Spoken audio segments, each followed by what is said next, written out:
Hello বন্ধুরা, সবাই কেমন আছেন? তো আশা করি সবাই অনেক ভালো আছেন। আজকে আরেকটি নতুন টিউটোরিয়াল নিয়ে আসলাম। আজকের টিউটোরিয়ালটি হচ্ছে ফটোশপ রিলেটেড।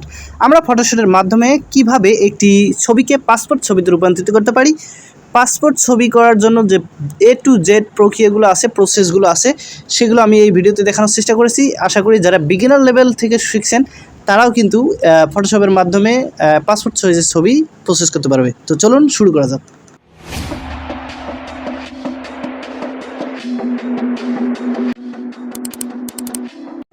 তো এই জন্য আমি আমার ফটোশপটাকে প্রথমে ওপেন করব। আমার ফটোশপ হচ্ছে PS ফটোশপ, এটা আপডেট ভার্সন হলে আরও ভালো হয়।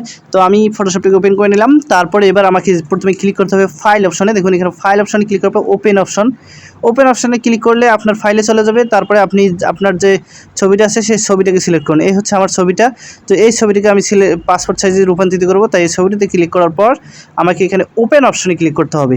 তো ওপেন অপশনে ক্লিক করে দেওয়ার পরে আপনার ছবিটি ফটোশপে ওপেন হয়ে যাবে। এবার আপনাকে যেটা প্রথমে কাজ করতে হবে সেটা হচ্ছে ফটোশপটাকে ক্রপ করে নিতে হবে।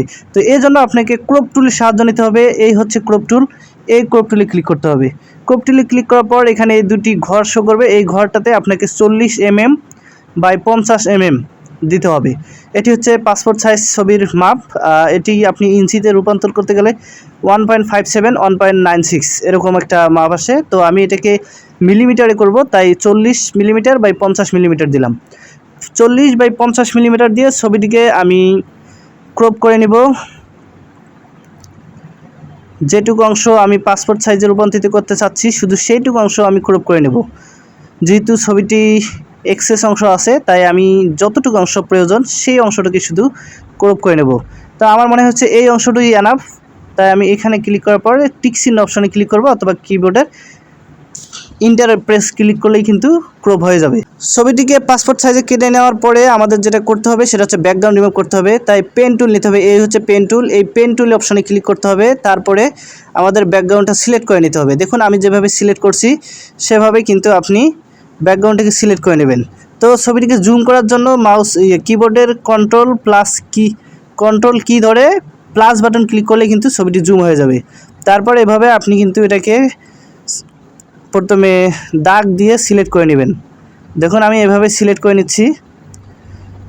আমার পুরো ছবিটিকে এভাবে সিলেক্ট করে নেবেন।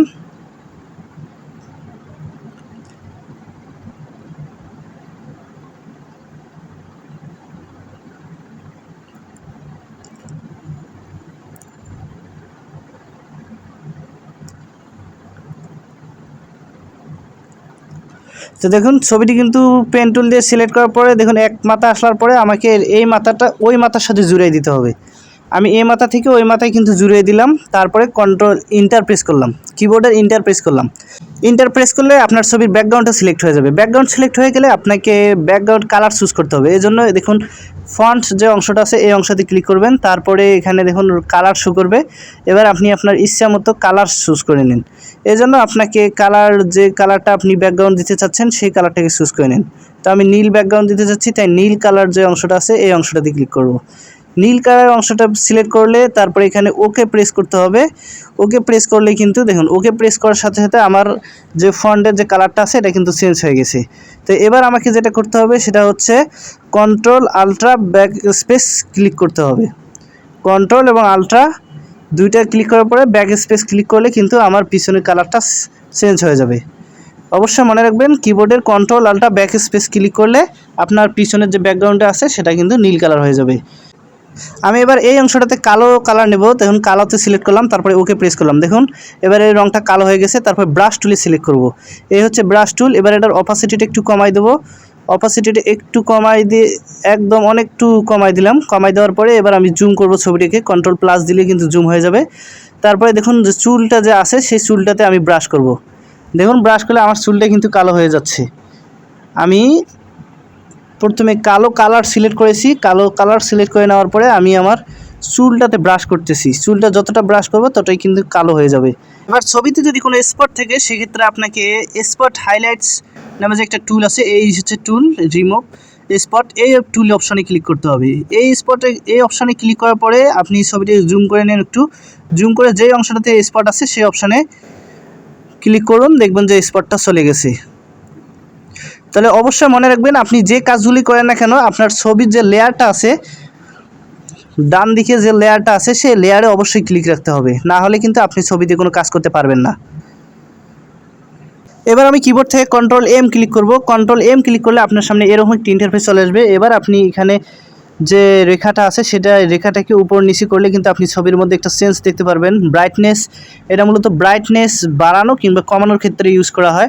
তো আপনি আপনার সুবিধা অনুযায়ী ব্রাইটনেসটাকে বাড়ায় নেবেন অথবা কমায় নেবেন। তো আমি সেটাই করলাম। তারপরে ওকে ক্লিক করলে কিন্তু কাজ শেষ। ছবিটা ঠিকমতো পাসপোর্ট সাইজ হয়েছে কিনা সেজন্য আমাকে চেক করার জন্য ইমেজ অপশনে ক্লিক করতে হবে। ইমেজ অপশন থেকে আপনাকে ইমেজ সাইজ অপশনে ক্লিক করতে হবে। ইমেজ সাইজ অপশনে ক্লিক করার জন্য ক্লিক করার পরে আপনাকে এইখানে রেজলিউশন 300 দিতে হবে। রেজলিউশন 300 দেওয়ার পরে আপনাকে ওয়াইড এবং হাইটে ইঞ্চি লেখা থাকলে এখানে 1.57 এবং 1.96 দেওয়ার পরে ওকে অপশনে ক্লিক করতে হবে। ওকে অপশনে ক্লিক করে দিলে এটি কিন্তু রিয়েল একটি পাসপোর্ট সাইজ হয়ে যাবে, পাসপোর্ট সাইজ ছবি হয়ে যাবে। তো এবার আমাদের একটি নতুন একটা পেজ নিতে হবে। এই জন্য আমরা ফাইল অপশনে ক্লিক করব। ফাইল অপশনে ক্লিক করার পর নিউ যে অপশনটা আছে সেই নিউ অপশনে ক্লিক করব। নিউ অপশনে ক্লিক করলে এরকম একটি ইন্টারফেস চলে আসবে। তারপর এখানে আপনাকে ইন্টারন্যাশনাল পেপার সিলেক্ট করে দিতে হবে। ইন্টারন্যাশনাল পেপার সিলেক্ট করে দেওয়ার পরে এটাকে আপনি ওকে ক্লিক করে দিলে কিন্তু একটি নতুন পেজ তৈরি হয়ে যাবে। তো এখানে এবার দেখুন দুইটি কিন্তু আমার এখানে ফাইল তৈরি হয়ে গেছে, একটা হচ্ছে ছবি আর একটা হচ্ছে পেজ। তো এবার আমরা ছবির ফাইলে ক্লিক করে ছবিটাকে ধরবো। ছবিটিতে মাউসের লেফট বাটন ক্লিক করে ধরে নতুন পেজটাতে এনে ছেড়ে দিলেই কিন্তু ছবিটি নতুন পেজে চলে আসবে।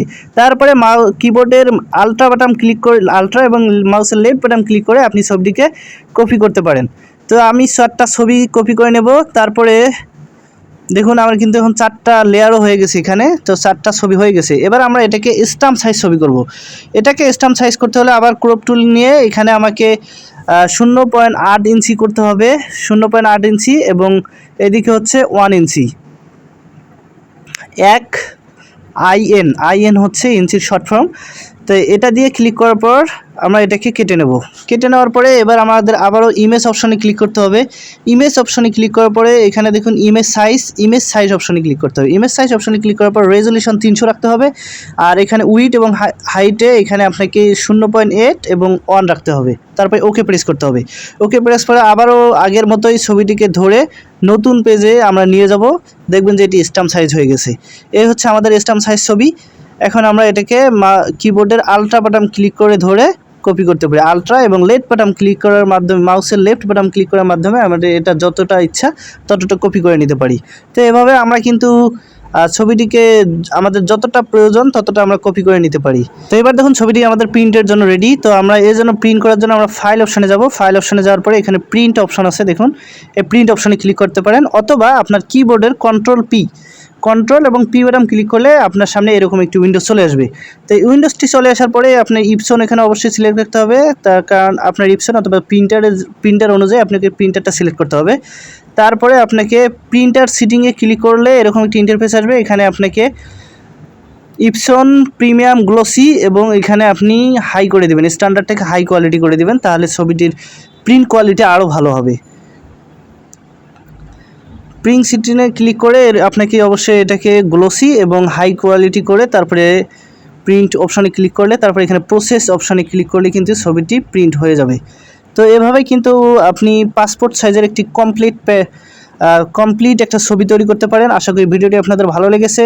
ভিডিওটি যদি কোথাও কোনো জটিলতা থাকে অবশ্যই কমেন্ট করে জানিয়ে দেবেন, আমি আপনাদের বোঝাই দেওয়ার চেষ্টা করব। সবাই ভালো থাকুন, সুস্থ থাকুন আর চ্যানেলটি সাবস্ক্রাইব করে পাশে থাকবেন। ধন্যবাদ সবাইকে, দেখা হবে নতুন কোনো ভিডিওতে।